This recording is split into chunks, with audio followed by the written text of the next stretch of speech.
বাংলাদেশে এখন যারা রাজনীতির দায়িত্ব নিয়েছে, রাষ্ট্র পরিচালনা, রাষ্ট্র মেরামতের, তাদের হাতে বাংলাদেশের রাজনীতির ভবিষ্যৎ মোটেও নাই। এটা চলে গেছে আটলান্টিকের ওপারে।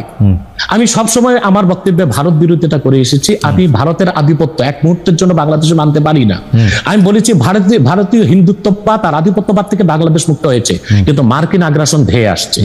এখন যদি এখানে আমি মনে করি যে পশ্চিমা দুনিয়ার তিনটা এজেন্ডা, একটা হচ্ছে বর্তমান সরকারকে বসানো। বর্তমান সরকার যে গঠন করা হয়েছে এটা তো কোনো বিপ্লবী সরকার হয়নি। আমি তো চেয়েছিলাম প্রত্যেক মূলধারা রাজনৈতিক দল থেকে ঘাঘু রাজনীতিবিদ যারা তৃণমূল থেকে রাজনীতি করে এসেছে তাদেরকে নিয়ে একটা ইন্টারিয়াম গভর্নমেন্ট হবে। তা তো হলো না। বরং আমি মনে করি এটা পশ্চিমা দুনিয়ার একটু বলি বরং পশ্চিমা দুনিয়ার যে প্রেসক্রিপশন ছিল ওই অনুযায়ী বর্তমান সরকারটা গঠন করা হয়েছে, যে কারণে এরা দেশের কোনো সংস্কারও করতে পারবে না, মেরামতও করতে পারবে না, যা আমরা ইতিমধ্যে এতদিন দেখেছি। দ্বিতীয় কথা হচ্ছে, এখন আমি যা দেখতে পাচ্ছি বাংলাদেশ মার্শাল লর দিকে যাচ্ছে। তারপর আমার অ্যানালাইসিস হচ্ছে এটা সিভিল ওয়ারের দিকে চলে যাবে এবং ফ্রি ফেয়ার ইলেকশন হয় কিনা আমি শঙ্কায় আছি। জানি না, আমার সংখ্যা ভুল হতেও পারে। ওকে, আপনি দ্বিতীয় কথা হচ্ছে আমি একটু মাঝখানে একটু হারাই ফেলবো, সেই জন্য আমি একটু বলি, আপনি যে ঘাঘু রাজনীতিবিদদের সমন্বয়ে সরকার গঠনের কথা বলছিলেন তাদের দুই একজনের নাম কি বলবেন, যে এরা থাকলে আপনি বুঝতে পারতেন যে এরা ঘাঘু রাজনীতিবিদ থাকছে সরকারে?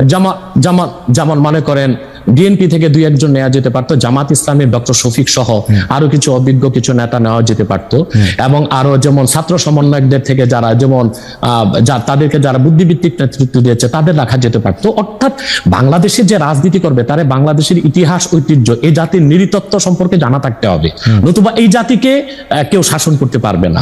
যে কোনো দেশের যারা এখন শাসন করতেছে তাদেরকে আপনি যোগ্য মনে করেন না, এবং আপনি মনে করেন একটা সিভিল ওয়ারের দিকে, একটা মার্শাল লর দিকে? তাদেরকে আমি অযোগ্য বলছি না, কিন্তু রাজনীতির ময়দানে তারা খুব যোগ্য নয়।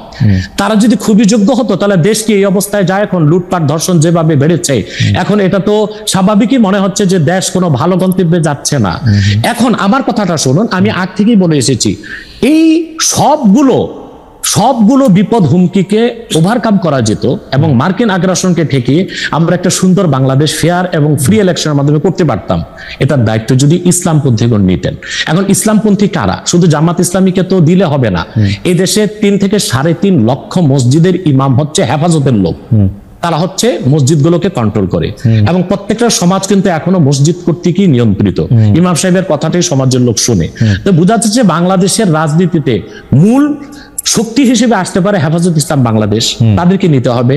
জামাত ইসলামী আছে, খেলাফত আছে, অন্যান্য ইসলামী দলগুলোকে নিয়ে যদি একটা অ্যালায়েন্স করা যেত তাহলে বাংলাদেশে যে কোনো আগ্রাসনও ঠেকানো যেত, ফ্রি অ্যান্ড ফেয়ার ইলেকশনও করা যেত, এবং অন্তত শতাধিক আসন নিয়ে ইসলামপন্থীগণ সংসদে যেতে পারত।